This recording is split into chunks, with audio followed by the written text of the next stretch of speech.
Next third sum dy by dx plus y is equal to 1 ரைட்டா. இப்போ இந்த ஈக்குவேஷனுக்கு நம்ம என்ன கண்டுபிடிக்கணும், ஜெனரல் சொல்யூஷன் கண்டுபிடிக்கலாம். ஓகே, இப்போ இந்த y ன்ற ஒரு டேர்ம் இல்ல அப்படினா நம்ம டைரக்டா இந்த dx எடுத்துக்கலாம். பட் எக்ஸ்ட்ரா ஒரு டேர்ம் இருக்கிறதுனால முதல்ல இந்த டேர்ம் ஆன்சர் எடுத்து போனதுக்கு அப்புறம் தான் இந்த dx நம்ம கொண்டு போக முடியும்.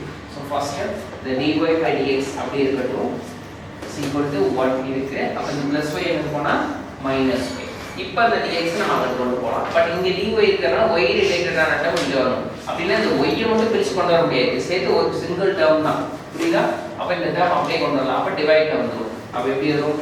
dy divided by 1 minus y is equal to இந்த dx அப்படியே மேப். புரியுதா? ஓகே. சோ இப்போ வேரியபிள்ஸ் அப்பப்ப ஆயிடுச்சு கரெக்ட்டா இருக்கு இல்லையா? அப்ப ரெண்டு சைடு நம்ம என்ன பண்ணிக்கலாம்? இன்டெகிரல் பண்ணிக்கலாம். அப்ப இன்டெகிரல். ஓகேவா? சோ இத வந்து நம்ம இப்படியே வச்சு பண்ணலாம். இல்லனா இன்னொரு சேஞ்ச் பண்ணலாம். என்னன்னா integral dy by 1 minus y ன்றதுனால y minus 1 நான் மாத்திக்கிறேன். ரைட்டா? அப்படி மாத்திரம்னா என்ன ஆகும்? சைன் சேஞ்ச் ஆகும். அப்ப ஃப்ரண்ட்ல என்ன ஆகும்? ஒரு மைனஸ் வரும். ரைட்டா? is equal to இங்க என்னது? dx. புரியுதா?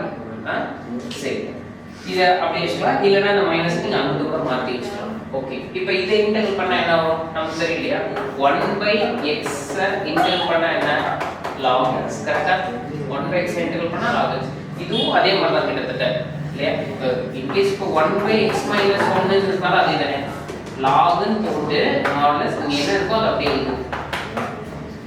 சோ அங்க x இங்க y அவ்வளவு வித்தியாசம். ரைட்டா? அப்ப இத log எழுதலாம்ல. சோ minus log modulus இந்த denominator தானே y minus.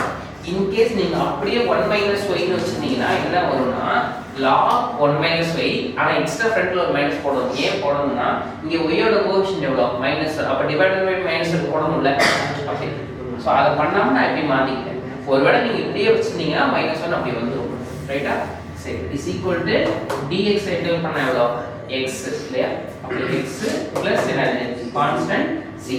சோ இதோட விடலாம். இல்ல அப்படினா கொஞ்சம் சிம்பிளிஃபை பண்ணலாம். இதோட ஓகே. இதுக்கு அப்புறம் ஆப்ஷனல் தான், முடிஞ்சா போடுங்க. ஓகே, இந்த மைனஸ் அப்படியே ஆன்சர் கொண்டு போயிடுங்க. அப்ப என்ன வரும்? log of y minus 1 simple மைனஸ்னா ரெண்டுத்துக்குமே போகும் இல்லையா? அப்ப எப்படி வரும்?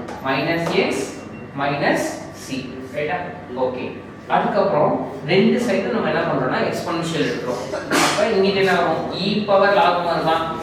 இப்போ e power log x is equal to x. e power log வந்து இங்க என்ன டேர்ம் இருக்கோ அதான் ஆன்சர். அப்ப இங்க e பவர் எடுத்தோம்னா என்ன வரும்? e பவர் log இங்க டேர்ம் தானே. அப்ப இதான் ஆன்சர். என்னது? Modulus y minus 1. இல்ல இது சிம்பிளா y minus 1 கூட புரியுதா? is equal to இங்க என்ன வரும்? e power minus x minus c. புரியுதா? ரெண்டு சைடு e பவர் போடுறோம். புரியுதா? அப்ப இங்க e power log x equal to x. அப்ப e பவர் log இதான் x மாதிரி. அப்ப அது அப்படியே வந்துரும். ரைட்டா? அதே மாதிரி இங்க e பவர் அந்த டேர்ம் அப்படியே. ரைட். இப்போ y minus 1 equal to இத ஸ்ப்ளிட் பண்ணி எழுதலாம். எப்படி எழுதறோம்னா e power minus x into e power minus c ன்னு எழுதலாம். ஏன்னா மல்டிப்ளை பண்றப்ப பவர் ஆட் தான் பண்ணுவோம். அப்ப minus x minus c ன்னு இருக்கும். பாருங்க, c னா என்னன்னு சொன்னேன்? கான்ஸ்டன்ட். அப்ப e பவர் minus c னால என்னதான்? கான்ஸ்டன்ட். அப்ப அதுக்கு பதிலா e power minus x equal to just capital c ன்னு வச்சுக்கலாம். அதுவும் கான்ஸ்டன்ட் தான். அப்ப என்ன வரும்? y minus 1 is equal to இது பதிலா c. அப்ப என்ன வரும்? c e power minus x. அதாவது e பவர் minus x பதிலா just c ன்னு எடுத்துக்கிறோம். அப்ப என்ன வரும்? c into e power minus x. இப்ப இந்த மைனஸ் 1 அங்க போனா என்ன ஆயிடும்? பிளஸ் ஆயிடும். அப்ப y is equal to என்ன வரும்? minus 1 அங்க போனா plus 1. அப்ப 1 plus c e power minus x. So இதான் உங்களுடைய ஜெனரல் சொல்யூஷன். திருப்பி சொல்றேன், இது ஞாபகத்துல இருந்தா பண்ணுங்க, இல்லனா பரவாயில்லை. ஆனா இது வரைக்கும் கம்பல்சரி. ஓகேவா?